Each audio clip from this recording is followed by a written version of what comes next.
Hello everyone, good, this is Jiten Sengar and you are watching the Brain Box. एक बार फिर से आपका स्वागत है आपके अपने YouTube channel the Brain Box में। दोस्तों, जैसा कि आपको पता है, एमपी टेट वर्ग 2 के लिए इंग्लिश लिटरेचर सीरीज के अंतर्गत ये है आपका सेकंड वीडियो। इससे पहले एक वीडियो हम फॉर्म्स ऑफ पोइट्री का आपके लिए ऑलरेडी बना चुके हैं। अगर आपने अभी तक वो नहीं देखा है तो इस प्लेलिस्ट में आपको वो भी मिल जाएगा, उसे ज़रूर देखें।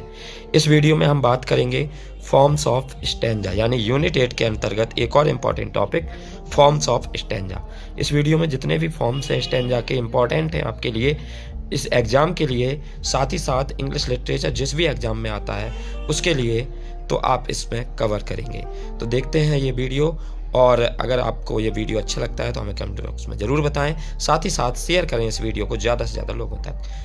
चलिए स्टार्ट करते हैं ये वीडियो। अब स्टेंजा क्या होता है ये हम सब जानते हैं, फिर भी बता देता हूँ। हम सबको मालूम है कि स्टेंजा पोएट्री में होते हैं। जब हम लोग कोई पोएट्री पढ़ते हैं तो उसमें कुछ लाइनों के ग्रुप होते हैं। अब वो ग्रुप 3 लाइनों के भी हो सकते हैं, 4 लाइनों के भी हो सकते हैं, 5 लाइनों के भी हो सकते हैं, 2 लाइनों के भी हो सकते हैं, 10 लाइनों के भी हो सकते हैं। तो अब ये जितने भी लाइनों के जितने भी ग्रुप होते हैं उसी हिसाब से हम बोलते हैं कि ये पोएम 3 स्टेंजा की है, 4 स्टेंजा की है, 5 स्टेंजा की है। सेम टू सेम जैसे प्रोज में पैराग्राफ होते हैं, कोई ऐसे वगैरह लिखते हैं या फिर कोई भी चीज़ लिखते हैं प्रोज में, उसमें पैराग्राफ होते हैं, वैसे ही यहाँ पे पोएट्री में स्टेंजा होते हैं। लेकिन दोस्तों यहाँ पे पोएट्री में एक खास बात यह है कि स्टेंजा अलग अलग टाइप के होते हैं। बड़े लंबे टाइम से स्टेंजा अलग अलग टाइप के होते हैं, स्ट्रक्चर अलग अलग होता है, लेंथ अलग अलग होती है। आज की इस वीडियो में दोस्तों हम लोग स्टेंजा के कुछ स्पेशल टाइप्स को समझेंगे। वैसे स्टेंजा बहुत टाइप्स के होते हैं, लेकिन कुछ स्पेशल टाइप्स जो इंग्लिश लिटरेचर में बहुत ही फेमस हैं, शुरू से लेकर समझेंगे। सबसे पहला टाइप आता है चौसेरियन स्टेंजा। दोस्तों, जिस स्टेंजा को हम राइम रॉयल भी बोलते हैं, इसके 2 नाम है। पहला नाम है चौसेरियन स्टेंजा और दूसरा है राइम रॉयल। अब दोनों के नामों का मतलब भी बताऊंगा। अभी यहाँ पर ये बताता हूँ कि चौसेरियन स्टेंजा क्यों बोला जाता है इसको, क्योंकि फर्स्ट टाइम इसको जेफरी चौसर ने यूज़ किया था, इसलिए इसे चौसेरियन स्टेंजा बोलते हैं। शायद इन्होंने, माना जाता है कि फ्रांस से स्टेंजा का आइडिया लिया है, स्टाइल सीखा था इस स्टेंजा का। इसी स्टेंजा को राइम रॉयल इसलिए बोलते हैं क्योंकि पहली बार King James First of Scotland ने अपनी पोएम किंग स्क्वायर में इसको यूज़ किया था, इस स्टेंजा को, इसलिए दोस्तों इसको राइम रॉयल बोलते हैं। तो नामों का मतलब तो समझ में आ गया होगा। अब दोस्तों स्ट्रक्चर क्या होता है इस टाइप के स्टेंजा का, वो भी मैं आपको बताता हूँ। इसको आयम्बिक पेंटामीटर में लिखा जाता है और इस टाइप के स्टेंजा के अंदर 7 लाइनें होती है। ध्यान रखना, 7 लाइनें होती है और 7 लाइनें आयम्बिक पेंटामीटर में होती है। अब दोस्तों इसकी राइम स्कीम क्या होती है, AB BCC। इसकी राइम स्कीम याद रखना, याद ऐसे भी रखी जा सकती है कि यहाँ पर लास्ट की जो 2 लाइनें हैं CC तो एक जैसी है। इसका मतलब यह है कि ये कपलेट है। इस चौसेरियन स्टेंजा में आखिरी में कपलेट होता है। 7 लाइनों का ये स्टेंजा होता है। इसकी राइम स्कीम होती है AB BCC। कपलेट उन लाइनों को बोला जाता है जब 2 लाइनें एक ही जैसी साउंड होती है, राइम स्कीम एक ही जैसी होती है 2 लाइनों की, तो उसको कपलेट बोला जाता है। वो मैं कई बार पहले बता चुका हूँ। दोस्तों इस टाइप के चौसेरियन स्टेंजा का यूज़ ज़्यादातर लॉन्ग नैरेटिव पोएम्स को लिखने में किया जाता है। चौसर ने खुद अपने कैंटरबरी टेल्स, उसमें बहुत सारी स्टोरीज के लिए इस टाइप की स्टेंजा का यूज़ किया था।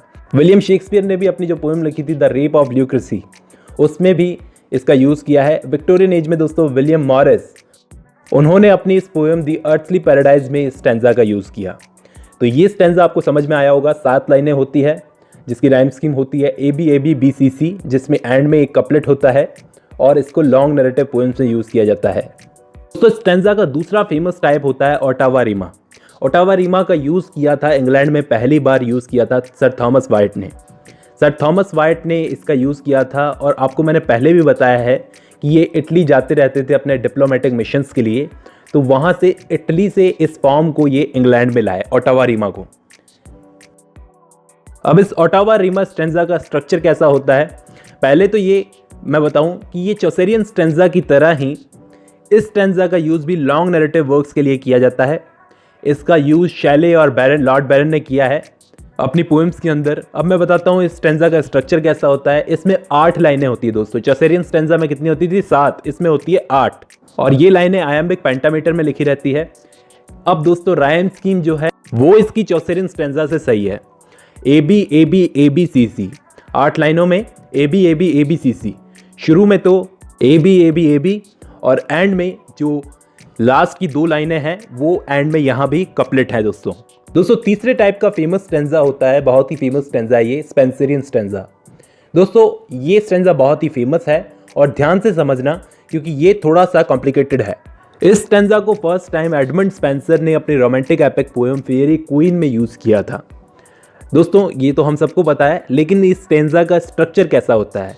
इसका स्ट्रक्चर कुछ ऐसा होता है कि इसके अंदर 9 लाइनें होती है, जिसमें 8 लाइनें तो आयम्बिक पेंटामीटर में लिखी जाती है। ध्यान देना, 9 लाइनें होती है स्टैंजा में और 8 लाइनें आयम्बिक पेंटामीटर में लिखी जाती है। आखिरी लाइन थोड़ी सी लंबी होती है, यानी कि हेक्सामीटर में लिखी जाती है आखिरी लाइन।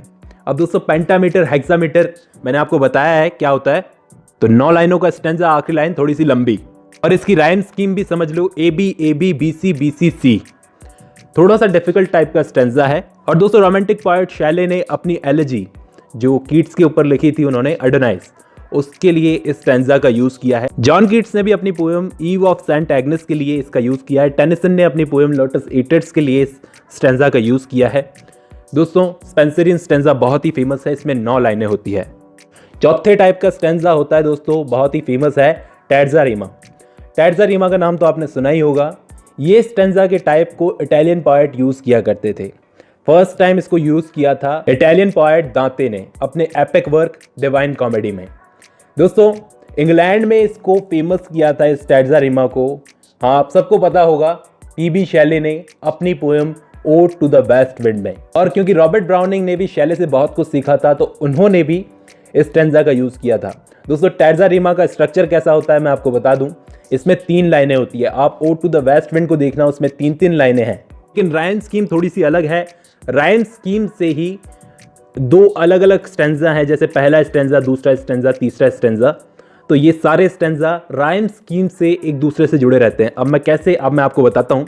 जैसे इनकी राइम स्कीम होती है A B A, B C B, C D सी।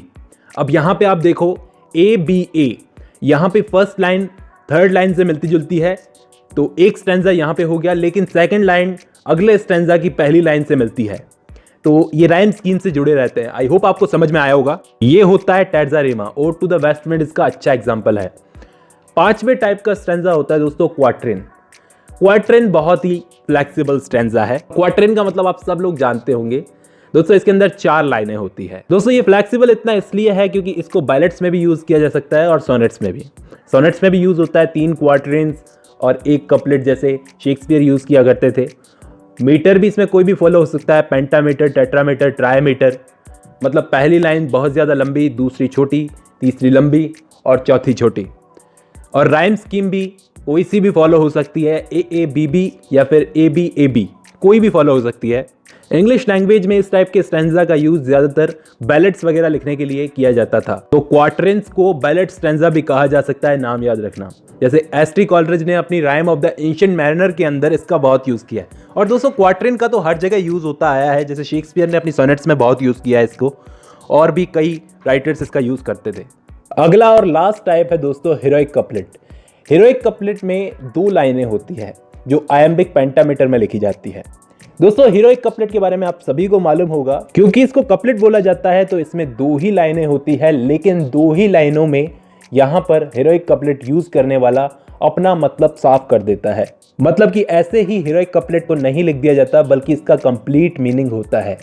और दोस्तों आप देखोगे बीच में इसके कोमा आता है। मतलब कि आप देखोगे जब एक हीरोइक कपलेट को कोई पोएट लिखता है, राइटर लिखता है, तो बीच में एक कॉमा आता है जिसको पॉज बोलते हैं। मतलब कि एक पॉज सा आता है बीच में। याद रखना इस पॉज को बोला जाता है सेज्यूरा। कभी कभी ये पॉज इतने छोटे होते हैं कि हमको समझ में ही नहीं आता कि ये पॉज कब आया, लगता है कि आया ही नहीं। हिंदी में दोस्तों संत कबीर दास दोहे लिखा करते थे, मैं सिर्फ समझाने के लिए समझा रहा हूँ। जैसे उनका एक दोहा आप सभी ने सुना होगा कि बड़ा हुआ तो क्या हुआ, जैसे पेड़ खजूर, पंथी को छाया नहीं, पल ला गया तिदूर। अब यहाँ पे दोस्तों 2 ही लाइनों में ये दोहा लिखा हुआ है, लेकिन बीच बीच में पॉज आए हैं और मतलब यहाँ पे साफ हो गया। तो ये बीच में ये जो कॉमा आया है इसको बोलते हैं पॉज। तो बीच बीच में पॉज आ रहे हैं, कुछ इसी तरह से यहाँ पर हीरोइक कपलेट भी लिखी जाती है। अब दोस्तों मैंने यहाँ पे संत कबीरदास के दोहे का यूज सिर्फ समझाने के लिए किया है। तो इंग्लिश में इसको हीरोइक कपलेट बोला जाता है। हीरोइक कपलेट क्यों बोला जाता है वो भी बताऊंगा, क्योंकि दोस्तों इसको जॉफ्री चौसर ने सबसे पहले खूब यूज किया है। तो चौसर ने फ्रेंच लिटरेचर से सीखा था शायद इस हेरोइक कपलेट को, और हेरोइक एपिक्स वगैरह में इसका खूब यूज किया जाता था। जैसे क्रिस्टोफर मार्लो ने अपनी एक पोएम थी हीरो एंड लिएंडर, उसमें भी इसका यूज किया है। बाद में दोस्तों रेस्टोरेशन एज में ड्राइडन और पोप, अलेक्जेंडर पोप ने इसका फिर से यूज किया। हेरोइक कपलेट में इन दोनों का बहुत बड़ा नाम है दोस्तों। इन्होंने अपने सटायर्स के लिए, ड्राइडन और पोप ने अपने सटायर्स के लिए इसका यूज किया था। ड्राइडन ने मैक प्लैकनो में और पोप ने रेप ऑफ द लॉक में। तो आई होप आपको स्टेंजा के ये फेमस टाइप्स समझ में आए होंगे।